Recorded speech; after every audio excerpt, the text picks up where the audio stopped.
Burling and Carlo Hoosman reacting to something rather dramatic that happened last night on board Team Brunel. You'll have to wait, but we will bring you the footage of just what it is that's causing them so much excitement in a few moments.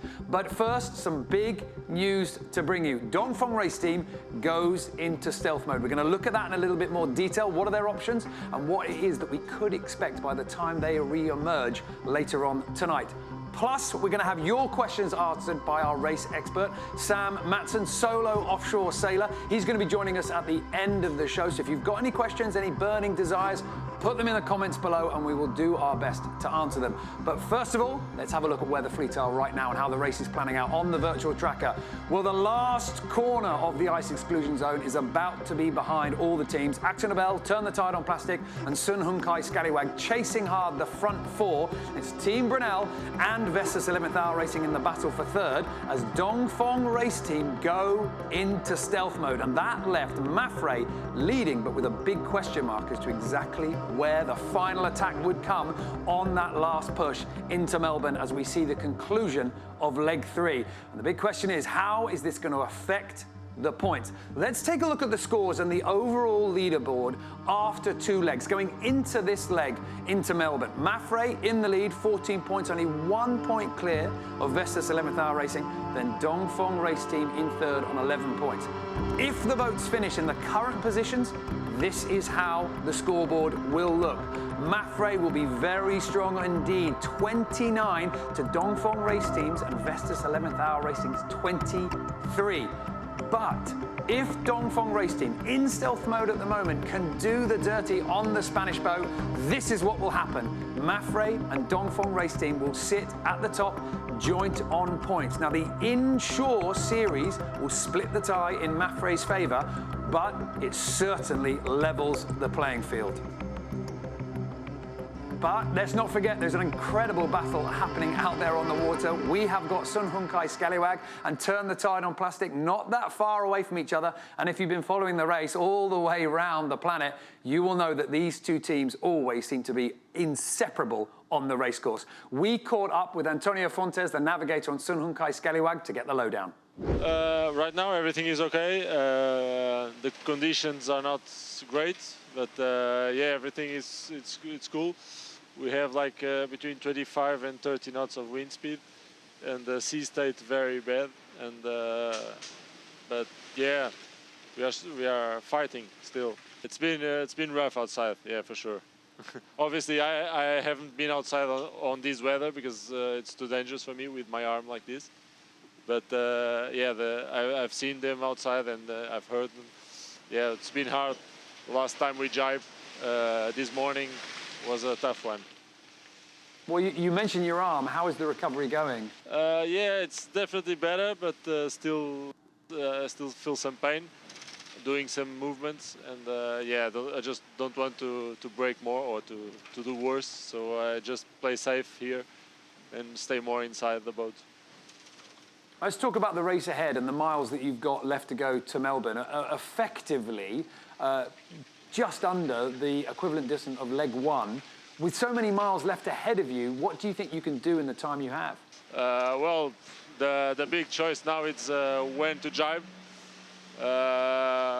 Mafre already jibed. The others will follow. We'll see how it goes, that choice. But obviously we are feeling a bit pressed by the plastics, the Turn the Tide on Plastic. So yeah, we have to keep up our speeds and everything till the finish. And with the freedom coming up of being away from the ice limit and having a real pick of where to go, what's your take on what's going to pay off? Yeah, it's much different not having the ice gate. You just sail faster. And yeah, now it's all about the routings and the normal the wind shifts, and else not much about the ice skate. It's much easier and much fun. Antonio, thank you so much for taking the time to talk to us. We'll let you get back to your work. Thank you. Antonio Fontes, navigator on board Sun Hunkai Scallywag, very pleased to see the final corner of the ice exclusion zone behind him. Now, don't forget, at the end of the show today, we're going to be getting our race expert, Sam Matson, up here to answer your questions about anything really that's been happening out there on the racetrack or indeed behind the scenes. And already, so many of you have been asking about what's in store for Axel Nobel and the short pit stop in Melbourne. Well, I can tell you that there is so much preparation, so much work behind the scenes, getting all these boats up to speed, and who better to explain exactly how all this works than the team manager of the Volvo Ocean Race winning team, Abu Dhabi Ocean Racing of the last edition, Jamie Bogue. We caught up with him earlier on Skype from Hong Kong, which will be the stopover after Melbourne, to get his thoughts on exactly how a team runs onshore. I mean, obviously the yacht racing and what we're looking at now in the Southern Ocean is the cutting edge of what we do. But there's an enormous number of people, from the shore crew to logistics to sponsors, marketing, accounts. There's a whole raft of people behind this. I mean, this is a Formula One team with with 20 people, anything like that. And obviously, in the last edition, your team had to deal with some hardship with, success in the last one, but they had to come back from hardship. A mast breaking 2 editions ago, I believe. Looking at what happened with Axel Nobel, I mean, how much infrastructure clicks into place on the shore? I mean, it's a vast operation. I mean, we all have an incident response plan. Each of these teams will have the same thing. Obviously, there's not much the shore crew could have done physically for them, but they will have been constant contact for advice and fix-it plans. Think of Apollo 13, if you will. And they'll be putting plans in place in how to permanently repair that when they get to Melbourne, because they're not going to have a lot of time to do it properly. And it's not just that, is it? Because the sailors themselves, they're just thinking about the finish line in Melbourne. But behind the scenes, there's routing and there's weather analysis already being done for the next leg. Absolutely. I mean, we had a whole team of people. We were lucky to have Marcel van Triest. Obviously, Simon Fisher, who's on board Vestas, was our navigator. And that allows Simon to get ashore, get his head down, take a bit of downtime. Then they slowly ramp it back up again. They'll talk about a playbook for the next leg. That's not only about the tactical analysis, but also, what happens if something breaks, where can they go, ports of shelter, et cetera, and all that. The shoreside navigator tries to take that weight off the on-board navigator's shoulders, because, as you can imagine, these guys are pretty fried when they get to port. All right, and just finally, I like holding people's feet to the fire here. And as you yourself, somebody who knows how to win the Volvo Ocean Race and win it in the Volvo Ocean 65 boats, who's your money on? I mean, it's, as everybody said, as Kenny said last night, it's a tight run thing. I don't have a bottle of wine on it as a bet, but I might take Kenny up on a bet that offer. I mean, Matt Frey and Doug Feng, clearly the two front runners. Matt Frey look a lot like us the last time. Neil McDonald was a key part of our success the last time, and they have them. But obviously, Don Fong pushed us very hard the last time, and they'll have learned from that experience. So too tight to call for me, but I'll go with McDonald on this one. Okay, and lastly, we're going to be seeing the race pulling into Melbourne and then on to Hong Kong. What can the fans of the race expect by the time we get to that incredible host city? Well, I don't know if you can see the skyline behind me. It's dusk is just falling here in Hong Kong. I mean, it is one of the cities in the world. Fortunately, it's now my home. A great welcome, a great backdrop in the harbour. Next to Sydney, I think it's probably the most stunning backdrop in the world. Great enthusiasm from the locals, great food. So they'll have a great time when they get ashore, and they'll be super racing on the water. All right, Jamie, thank you so much. We will look forward to touching base with you a little time in the future. You're very welcome. Thank you. Well, that's Hong Kong coming up, but here's a little taste of Melbourne to come.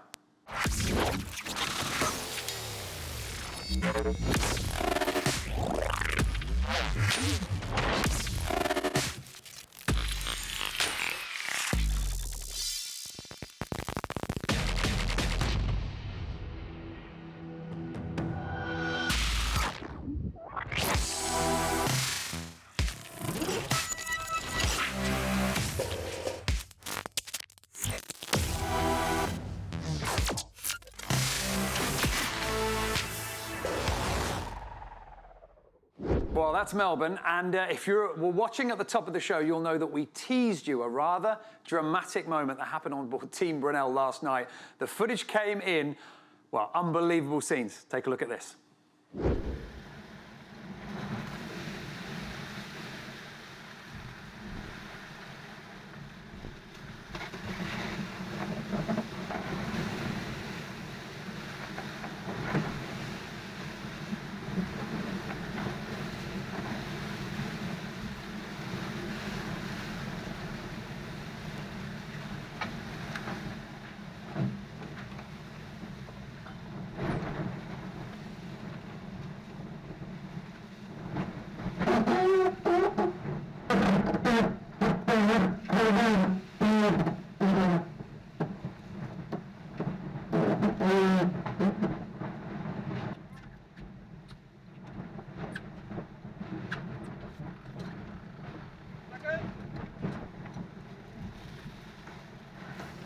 driving last night and probably pushing a little bit too hard into a squall. Yeah, we wiped out at probably about 30 on a high 20s right at the beginning of it, which was probably quite lucky because it kind of probably got to about 40 later on once we got it back under control. So it was, the guys did a great job of getting the front off pretty quick and getting the boat back on its feet. Have to push the boats hard. We know everyone else pushes pretty hard, so if you're not wiping out occasionally that way, you're probably not quite pushing hard enough. I pretty much dumped 3 or 4 meters of sheet, so try to get the boat going again. Yeah, it's pretty difficult because you can tell by the video that it's not that easy because you're trying everything. There's just water in your eyes and water everywhere. And you can't really. Your orientation is just a bit messed up. So you, at the same time, you don't want to wash off the boat as well because at the time I wasn't really that secure. And exactly like you say, with the heel of the boat as well, it's quite a challenge to actually get there and do the work. But it's nice to see that. I'm actually pretty happy with it. Not too bad. Okay. We got out of that pretty well. So yeah.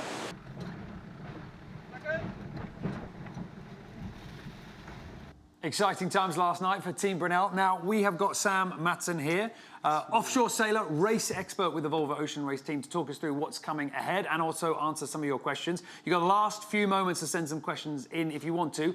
Also, to let you know, the tracker is going live. If it's not live right now, it will be in the next few moments, correct? Fairly soon, yeah, that's right. We're working on it now, so. Now, first of all, let's get Sam's take on what the weather is going to be. We've got Dongfeng Race Team in stealth mode. Let's take the weather up on the screen right now and have a little bit of a look. Sam, talk us through how the weather's evolving and what we can expect from Mafre. Okay, so I think the key thing here is we've still got we've got Mafre coming up towards the north now on port jibe, and the rest of the fleet still heading along the Antarctic exclusion zone there. If we come out a little bit on the weather here, if we just move out. Okay, so playing forwards, you'll notice the biggest thing is this high pressure system here, and this is what Mafre are looking to approach up towards. They'll get lifted as they come up towards the high pressure system. So the breeze at the moment is around 260. And it will come around to around 220, which is when they'll look to jibe and head in towards Melbourne. The reason the boats down here are looking to go a little bit further is this high pressure system is always moving. So it's looking to keep tracking east. If we go on one more step here, the high pressure will move on a little bit further, and that's ultimately why the boats here have stuck on that jibe for a little bit longer to try and take best advantage of that high pressure, avoid the centre of it where there's light winds, and make best use of the shift round to the left there. Okay, so a little bit of a question mark as to exactly what's going to happen with Dongfeng Race Team, because we know the Dongfeng Race Team right now in stealth mode. So Sam, come and join me back over here, because I want to start hitting you with some of these questions. And first of all, very, very topically, we've had 2 questions here on pretty much the same topic. We've got Kent Nason and we've got Pinar Klimziak. By the way, over the next 5 minutes, I'm just going to mispronounce everybody's names. What are the advantages of stealth mode? Why stealth mode? What advantage does it provide? Why is it that we see the boats using it? Yeah, so stealth mode, every boat gets the opportunity to go into stealth mode once per leg. And obviously the key advantage is the other boats don't know what you're doing. They don't know the conditions. They don't know the wind around the boat at that time. And you could potentially try a few different strategies as well during that period. So they won't be seen by the boats. Their positions won't be updated to the boats for around 24 hours. It's 3 consecutive position reports. And it gives you the opportunity to go unnoticed, try something different, be in a different area, and take on different weather situations effectively. All right. And if you want to have a little bit of a fun, I mean, that red dot that you can see there, that is the position where Dongfeng Race Team was last seen. Where they are now, it's pretty much anybody's guess. Put your suggestions in the comments below. Do you think that they followed Mafre's line, or do you think they're going more where the computer is predicting Team Brunel and Vestas 11th Hour Racing will go to the right? Is it east? Is it north? Let us know in the comments below. We'd love to see who's right when they pop out of stealth mode later on. Okay, moving on. Next question. So we've got a question here, a very simple one to ask. Stephen Bush asks, is there any other legs with double points? And we can say, well, yes, there is. There's three legs in total. Yeah, absolutely. So the Southern Ocean legs, they're perceived as being the toughest legs. That's where you get all the conditions, the most treacherous conditions, and that's what we're rewarding with double points for those legs. Okay, and obviously thinking about what we've seen with Axel Nobel, with some of the injuries that they had to their boat, Tanya Hutchins asked, what types of repairs can the teams make in Melbourne? Okay, the repairs in Melbourne, the main issue is the time constraints. But of course, there are some discrepancies and allowances being made towards Axel Nobel to make sure that they can get the boat back up to a good seaworthy state, because there's still a lot more miles to do before they get the longer stopover in Hong Kong. So the boats will have shore teams working on the boats on a restricted level, and some jobs will be carried out, and certainly the more important roles and things that could affect them in the next leg will be managed quite well.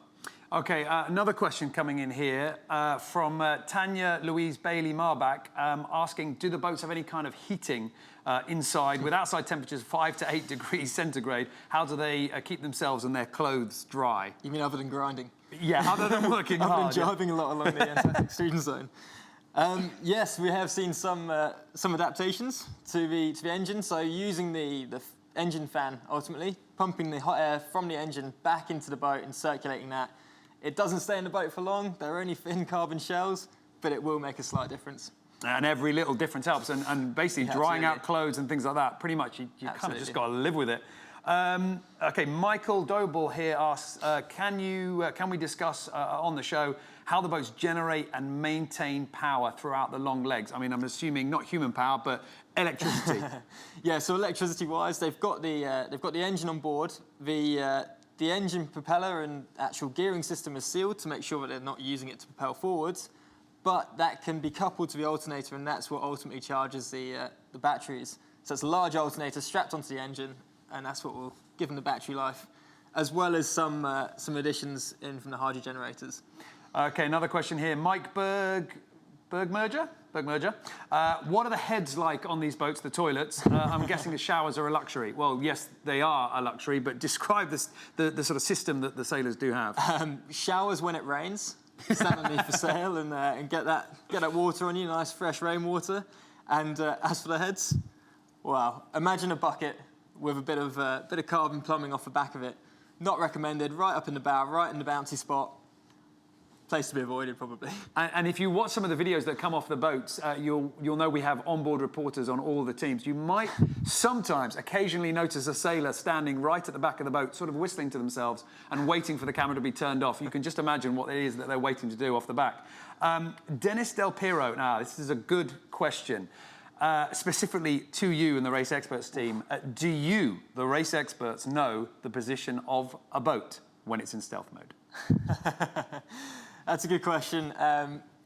Race control isn't just about the kind of race expert and us trying to provide our strategy. We are also the safety element of the Volvo Ocean Race. And of course, yes, we do get the positions back from the boats all the time, 24/7, just to make sure that we maintain, monitor, and can provide any safety cover if we need it. Okay, well, that's pretty much everything that we've got time for today.